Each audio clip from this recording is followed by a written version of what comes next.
I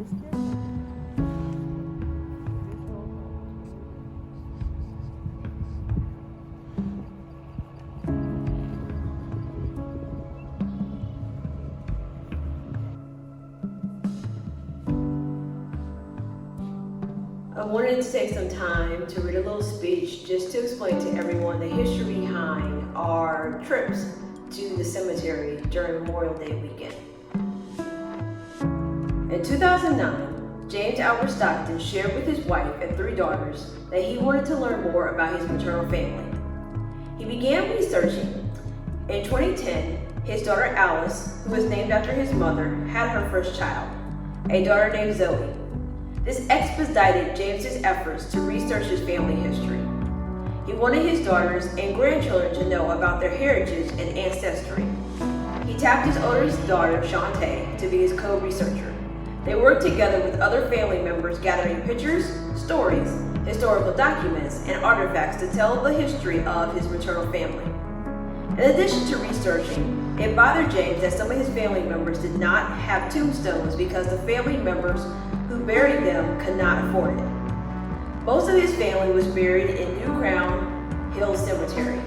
He decided to purchase headstones for several of these family members, including his sister Joyce, who died at age 3, 1 month after he was born. In February 2011, the first edition of the Richardson Family History Book, a book that is 200 plus pages, was published and distributed amongst the family.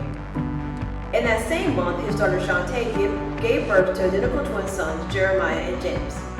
With 3 grandchildren and a 4th one on the way, James decided to implement a tradition starting May 2011 to visit the graves of his family members during Memorial Day weekend.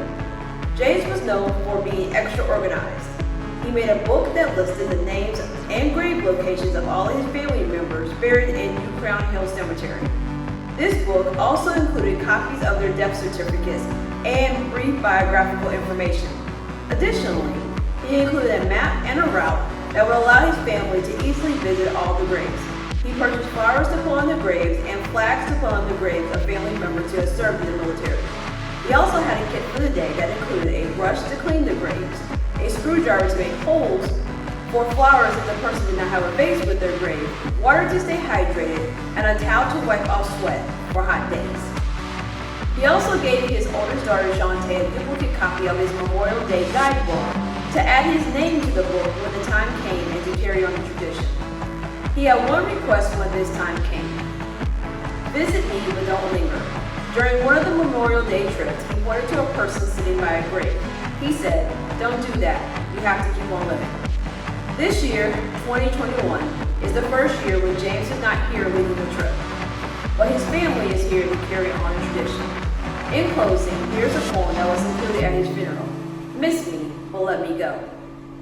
When I come to the end of the road, and the sun has set for me, I want no rice in a gloom-filled room, why cry for a soul set free. Miss me a little, but not for long, and not with your head bowed low. Remember the love that we once shared. Miss me, but let me go. For this is the journey we all must take, and each must go alone. It's all part of the master plan, a step on the road to home. When you're lonely and sick at heart, go to the friends we know. Laugh at all the things we used to do. Miss me, but let me go.